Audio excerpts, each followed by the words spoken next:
Viewers, welcome to my channel online study with Bhavesh. आज के video हम बात करने वाले हैं गुरुत्वाकर्षण, जो कि आपका अगला अध्याय है क्लास 11 फिजिक्स का। तो चलिए स्टार्ट करते हैं। देखिए, गुरुत्वाकर्षण का अर्थ क्या होता है। जो गुरुत्वाकर्षण होता है उसका जो संबंध होता है वो संबंध होता है दो पिंडों का, जिनका कोई ना कोई द्रव्यमान अवश्य हो। माना यह एक पिंड है जिसका द्रव्यमान m1 है और यह आपका दूसरा पिंड है जिसका द्रव्यमान कितना है, m2 है। तो इन दोनों के मध्य 100% गुरुत्वाकर्षण बल लगेगा, क्योंकि गुरुत्वाकर्षण बल हमेशा दो द्रव्यमान वाले पिंडों के मध्य लगता है। गुरुत्वाकर्षण बल, जैसे कि आप कोई भी वस्तु ऊपर की ओर फेंकते हैं तो वो वस्तु क्या आती है, नीचे की ओर आती है। क्यों? क्योंकि पृथ्वी उस वस्तु को अपनी ओर आकर्षित करती है। उस वस्तु को क्या करती है, अपनी ओर आकर्षित करती है, और जिस बल से वह आकर्षित करती है उस बल को क्या कहा जाता है, गुरुत्वाकर्षण बल कहा जाता है।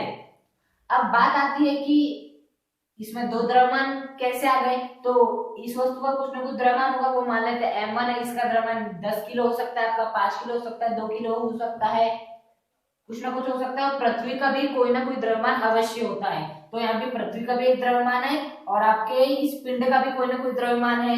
तो दो द्रव्यमान वाले पिंड है, तो इनके मध्य कौन सा बल लग रहा है, गुरुत्वाकर्षण बल लग रहा है। साधारणतः गुरुत्वाकर्षण बल क्या होता है कि किसी भी वस्तु को पृथ्वी अपनी ओर क्या करती है, आकर्षित करती है। तो पृथ्वी जिस बल से उस वस्तु को अपनी ओर आकर्षित करती है उस बल को किस बल से के नाम से जाना जाता है, गुरुत्वाकर्षण बल के नाम से जाना जाता है। जैसे कि जब बारिश होती है तो जो बारिश की बूंदें आती है वो पृथ्वी की ओर आती है। क्यों? क्योंकि उन बारिश की बूंदों पर जो आपका पृथ्वी है नीचे की ओर क्या लगाती है, गुरुत्वाकर्षण बल लगाती है। जैसे कि जब आप किसी चढ़ाई वाले स्थान पर जाते हैं तो जब ऊपर की ओर चढ़ते हैं तो आपको ज्यादा बल लगता है। क्यों? क्योंकि उस वक्त पृथ्वी आप पर नीचे की ओर बल लगाती है और आप ऊपर की ओर जाना चाहते हैं। तो जिससे कि आपको पृथ्वी लगाई नीचे की ओर बल, किंतु आप जा रहे हो ऊपर की ओर जा रहे हो। तो जब आप ऊपर की ओर जाओगे तो आपको थकान महसूस होती है, किंतु यदि आप नीचे की ओर उतर रहे हो और बल भी नीचे की ओर ही लग रहा है तो आप आसानी से नीचे पहुंच जाते हो। तो ये गुरुत्वाकर्षण बल के कुछ सामान्य से आपके उदाहरण हैं। अब इस गुरुत्वाकर्षण बल पाठ का जो सबसे महत्वपूर्ण चीज है, केपलर के नियम। अब हम वो पढ़ेंगे, केपलर के नियम। तो गुरुत्वाकर्षण बल क्या होता है और गुरुत्वाकर्षण बल से क्या समझते हैं, ये आप अच्छे से जान चुके हैं। अब हम बात करेंगे केपलर के नियम की। देखिए, केपलर जो वैज्ञानिक थे उन्होंने ग्रहों की गति संबंधी नियम दिए। ग्रह जो कि सूर्य के चारों ओर परिक्रमा करते हैं उनकी गति संबंधी कुछ नियम दिए।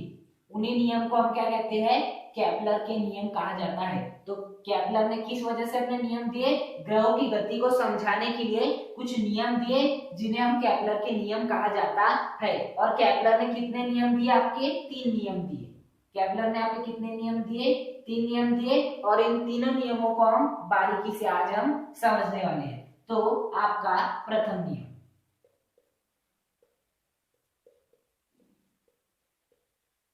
तो प्रथम नियम यह कहता है कि जो आपके ग्रह है वो सूर्य के चारों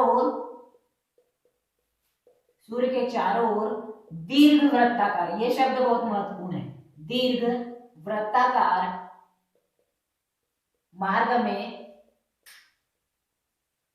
चक्कर लगाते हैं, जिसके एक फोकस पर, यह भी महत्वपूर्ण शब्द है, एक फोकस पर क्या होता है, आपका सूर्य होता है। जिसके कितने फोकस पे होता है, एक फोकस पे क्या होता है, सूर्य होता है।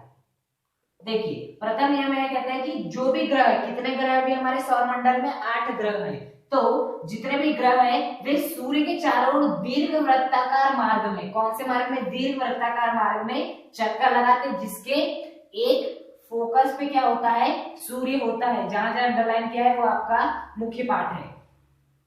तो ये था केपलर का प्रथम नियम। केपलर से पहले एक और साइंटिस्ट आए थे, उनका नाम था कोपरनिकस। क्या नाम था उनका? कोपरनिकस। ये एक वैज्ञानिक थे। सबसे पहले जो ग्रहों की गति संबंधी जो नियम दिए वो किसने दिए थे? कोपरनिकस ने दिए थे। किसने दिए थे? कोपरनिकस ने दिए थे। किंतु कोपरनिकस के जो नियम थे उनमें कुछ क्या थी? त्रुटि थी, जिन्हें किसने सुधारा? केपलर ने सुधारा।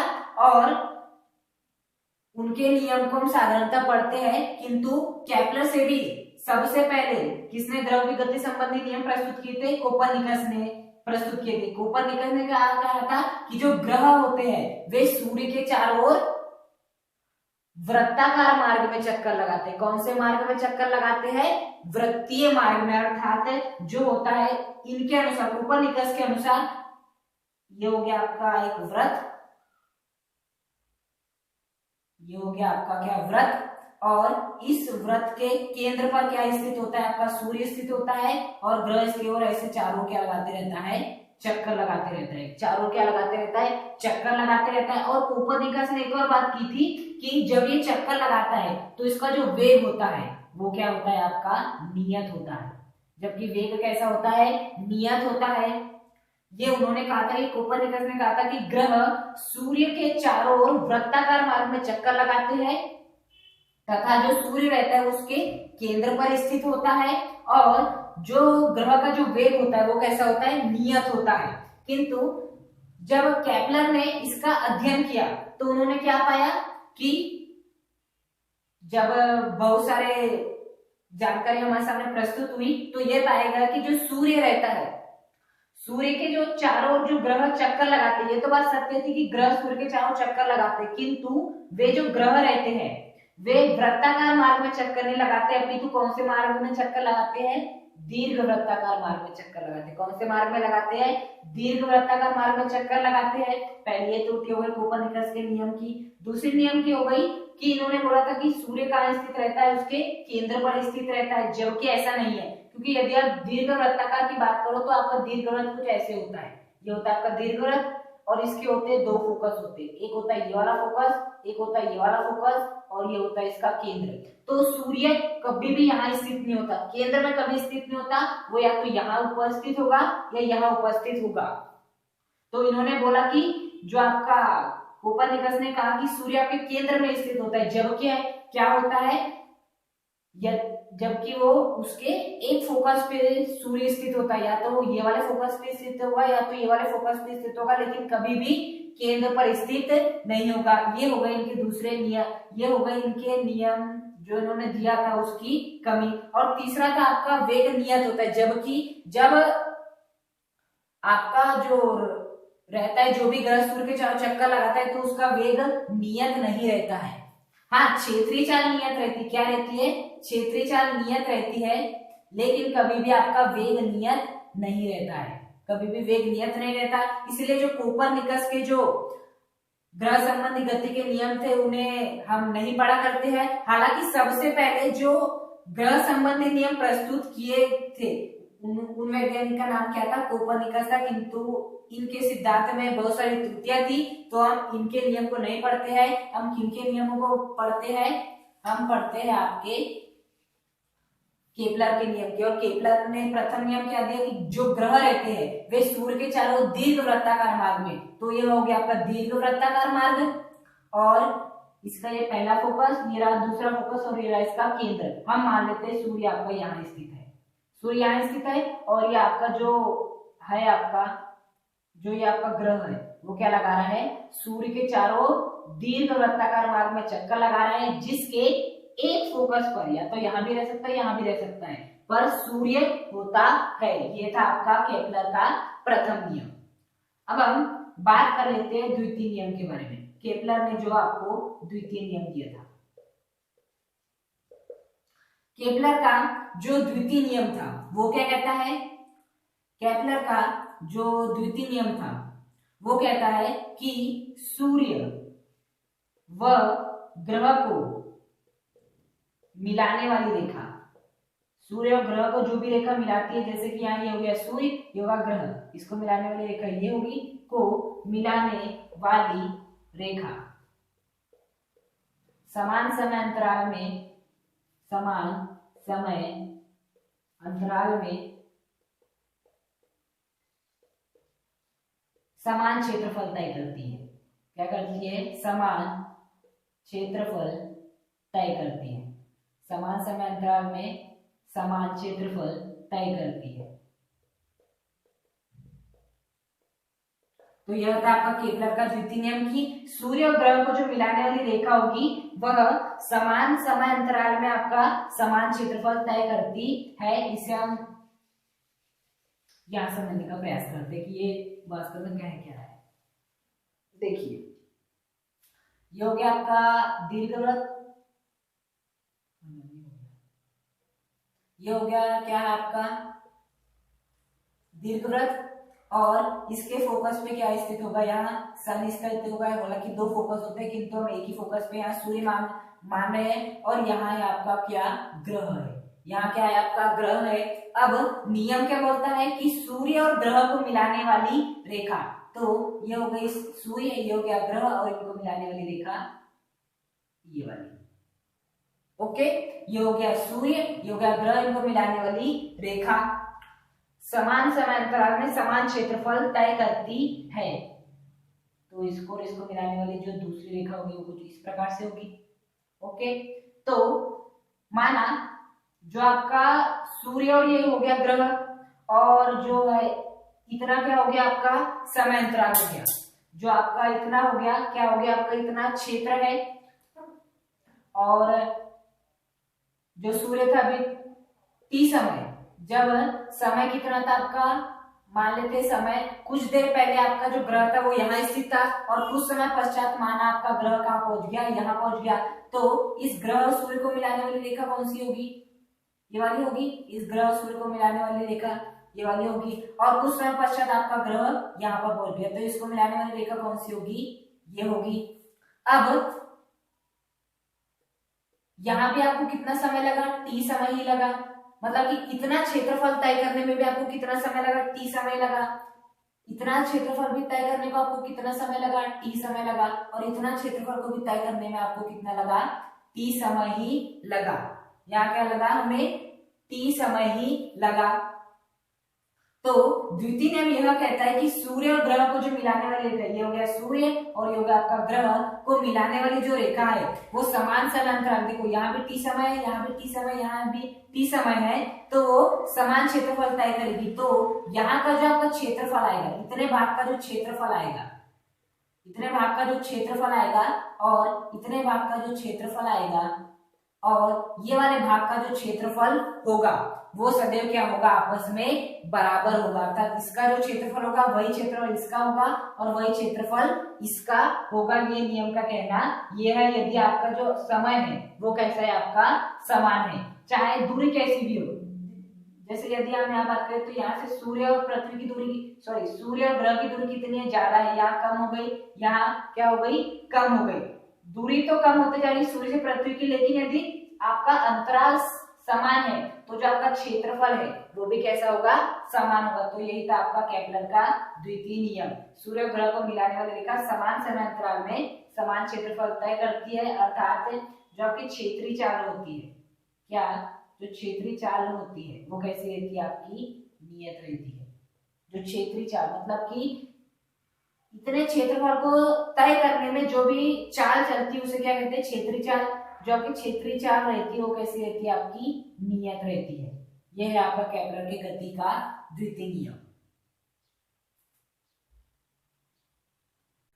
अब हम बात कर लेते हैं केपलर के ग्रह संबंधी तृतीय नियम के बारे में कि तृतीय नियम आपका क्या कहता है। तृतीय नियम यह कहता है कि ग्रह का जो परिक्रमण काल होता है, ग्रह का परिक्रमण काल अर्थात क्या? इसका मतलब क्या होता है कि एक ग्रह को सूर्य के चारों ओर एक चक्कर पूरा करने में जितना भी समय लगता है उसे क्या कहते हैं? उस ग्रह का परिक्रमण काल। तो ग्रह के परिक्रमण काल का जो वर्ग होता है, वे किसके अनुपाती होता है? वो जो आपका दीर्घ वृत्ताकार मार्ग है, दीर्घ वृत्ताकार मार्ग के दीर्घ के अर्ध दीर्घ अक्ष अर्ध दीर्घ अक्ष के घन के क्या होता है, समानुपाती होता है। यही क्या है आपका केपलर के ग्रह संबंधी गति का तृतीय नियम पाती होता है। देखिए यह नियम क्या कहता है कि ग्रह का जो परिक्रमण काल का जो वर्ग होगा, अर्थात ग्रह का परिक्रमण काल मान लेते हैं टी है, तो इसका वर्ग दीर्घ वृत्ताकार मार्ग, जो भी आपका दीर्घ वृत्ताकार मार्ग होगा उसका अर्ध दीर्घ अक्ष मतलब दीर्घ अक्ष का आधा, क्या दीर्घ अक्ष का आधा, उसे हम मान लेते हैं आपका ए के घन अर्थात क्यूब के क्या होता है, समानुपाती होता है। यही क्या है आपका तृतीय नियम। अब बात आती है अर्ध दीर्घ अक्ष का क्या अर्थ है। देखिए पहले इसके लिए हम एक दीर्घ आपका दीर्घवृत्त बनाते हैं। ये हो गया आपका क्या दीर्घवृत्त, और ये हो गया इसका सेंटर अर्थात ये हो गया इसका केंद्र। ओके, और हम मान लेते हैं जो यहां से यहां तक की जो दूरी है, यहां से यहां तक की दूरी अर्थात यहां से लेके यहां तक की जो दूरी आपकी कितनी है 2a है, और यहां से लेके यहां तक की जो दूरी है वो कितनी है आपकी 2b है। कितनी है 2b है। तो यहां एक प्रकार का ऐसे अक्ष बनता है ऐसा, तो इस अक्ष को कहा जाता है दीर्घ अक्ष। इसे क्या कहा जाता है आपका दीर्घ अक्ष कहा जाता है। और यहां से यहां तक यदि आप मिलाते हैं तो ये हो जाएगा आपका कौन सा अक्ष, ये हो जाएगा आपका लघु अक्ष, जिसे हमने क्या कहा है 2b, और दीर्घ अक्ष जिसे हमने क्या नाम दिया है 2a। इसे बोलते हैं हम लघु अक्ष। इसे क्या बोलते हैं हम लघु अक्ष, और इसे क्या बोलते हैं हम दीर्घ अक्ष। ओके, इसे क्या कहते हैं हम दीर्घ अक्ष।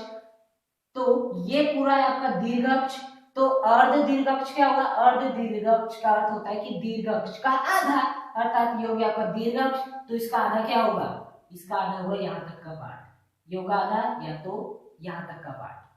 तो यही है कि ग्रह का जो परिक्रमण काल रहता है, मतलब ये टी मान लिए, वो दीर्घवृत्ताकार मार्ग, ये हो गया आपका दीर्घवृत्ताकार मार्ग के अर्ध दीर्घ अक्ष, इसका अर्ध दीर्घ अक्ष मान ले, यह है आपका अर्ध दीर्घ अक्ष, इसे क्या नाम देते हैं ए के घन के क्या होता है समानुपाती होता है। इसका अर्थ क्या होता है, इसका हम जनरली अर्थ समझते हैं कि आपका जो है ग्रह सूर्य से जितनी अधिक दूरी पर होगा, ग्रह सूर्य से जितना दूर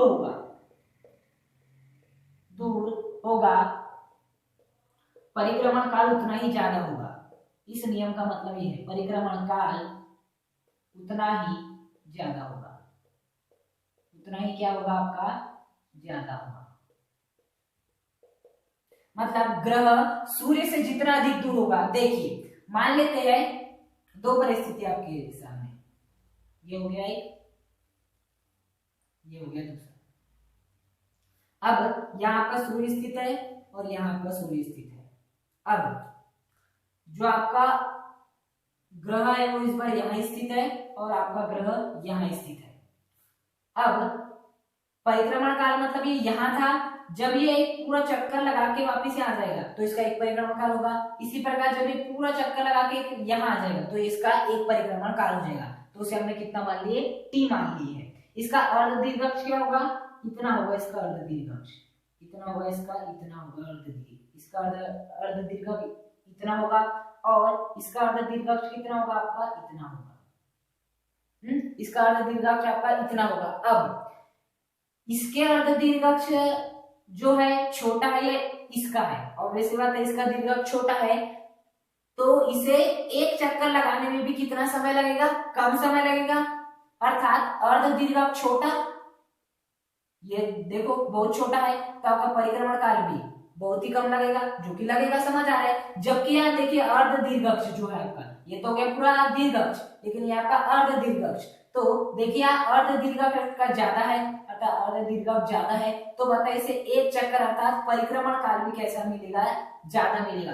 तो यही नियम कहता है तृतीय नियम कि ग्रह का परिक्रमण काल का वर्ग अर्ध दीर्घक के घन के क्या होता है, समानुपाती होता है। और इस नियम का जनरली अर्थ क्या होता है कि ग्रह सूर्य से जितना अधिक दूरी होगा परिक्रमण काल उतना ही ज्यादा होगा। यदि हम बुध ग्रह की बात करें तो जो बुध ग्रह है वो सबसे पास स्थित है सूर्य के, तो उसका जो परिक्रमण काल है वो बहुत ही कम है, जबकि पृथ्वी सूर्य से दूर स्थित है तो उसका परिक्रमण काल भी कैसा है, ज्यादा है। किसकी तुलना में, बुध की तुलना में। तो ये थे आपके केपलर के ग्रह के गति संबंधी 3 नियम। यदि आपको वीडियो पसंद आए तो इस वीडियो को लाइक करें, चैनल को सब्सक्राइब करें और कमेंट करके हमें जरूर बताएं कि आपको वीडियो कैसा लगा, और इसे अधिक से अधिक शेयर करें।